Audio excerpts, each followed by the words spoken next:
Park রক্ষায় রীতিমতো যুদ্ধাবস্থা। রাজধানীর কারওয়ান বাজারের পান্থকুঞ্জ পার্ক রক্ষায় তাঁবু গেড়ে প্রায় 1 মাস অবস্থান করছেন পরিবেশ কর্মীরা। অপরিকল্পিত উন্নয়ন কাজের জন্য পার্কটি এরই মধ্যে প্রায় ধ্বংসের পথে। কয়েকজন উপদেষ্টা আশ্বাস দিলেও প্রতিফলন দেখা যায়নি এখনো। পরিবেশ বিজ্ঞানীরা বলছেন, নগরের ভেতরে এমনভাবে পার্ক ধ্বংস হতে থাকলে সামনে আসবে ভয়াবহ পরিস্থিতি।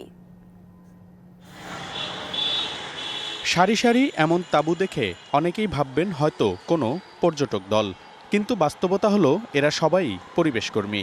রাজধানীর কারওয়ান বাজারের পান্থকুঞ্জের গাছ কেটে এবং পার্ক ধ্বংস করে উন্নয়ন কর্মকাণ্ডের প্রতিবাদে প্রায় 1 মাস ব্যাপী দিনরাত এভাবেই অবস্থান করছেন তারা। কারওয়ান বাজার এলাকায় একমাত্র পার্ক এই পান্থকুঞ্জ। এলাকার মানুষের নিঃশ্বাস ছাড়ার এই জায়গাটি এরই মধ্যে প্রায় ধ্বংস করে ফেলা হয়েছে গাছপালা কেটে। এলিভেটেড এক্সপ্রেসওয়ের র্যাম্প নির্মাণের জন্য এই পার্ক ধ্বংস করে শুরু হয়েছিল নির্মাণ কাজ।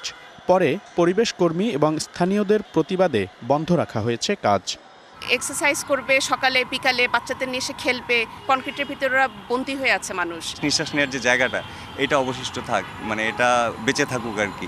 এই পান্থকুঞ্জ পার্ক যতদিন না পর্যন্ত জনগণ এবং নাগরিকের জন্য সবুজায়ন করে এবং ডিজাইন করা হচ্ছে না, ততদিন পর্যন্ত আমরা আমাদের আন্দোলন চালিয়ে যাব।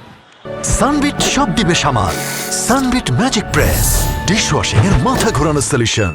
এই পার্কের অস্তিত্ব বিলীন হলে নিঃশ্বাস নেবার কিংবা শিশুদের খেলাধুলার জন্য আশপাশের কোথাও বিকল্প দেখছেন না স্থানীয়রা। মানে ব্রিজের জন্য কাজ চালানো হচ্ছে, আমরা খেলতেও পারি না, রাস্তাঘাটে খেলা লাগে, অন্য জায়গায় কোনো মাঠ নাই, খেলতে পারি না। আমাদের এই পার্কটা চাই, এটা খেলার জন্য, পাখির জন্য। এটা বন্ধতে অনেকে রোগ অসুখ হয়ে বসতে করে কি আসতে পারে না। এখানে আশেপাশে কোনো পার্ক নেই আমাদের। পরিবেশ কর্মীদের অবস্থানের মধ্যেই সম্প্রতি পরিবেশ সহ বেশ কয়েকজন উপদেষ্টা এই এলাকা পরিদর্শন করে পার্ক রক্ষার আশ্বাস দেন, কিন্তু বাস্তবে তা মেলেনি এখনো।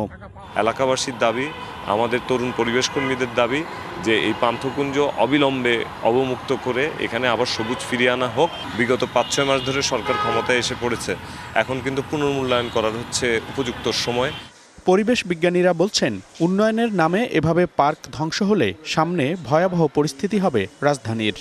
নাগরিক বিবেচনায়, পরিবেশ বিবেচনায়, প্রাণ প্রকৃতির বিবেচনায় সেখানে এই ধরনের নির্মাণ কাজ থেকে সংশ্লিষ্ট কর্তৃপক্ষ বিরত থাকবেন এবং এই পার্কে, পান্থকুঞ্জ পার্কে তার পূর্ব অবস্থায় ফেরত নিয়ে যাওয়া হবে।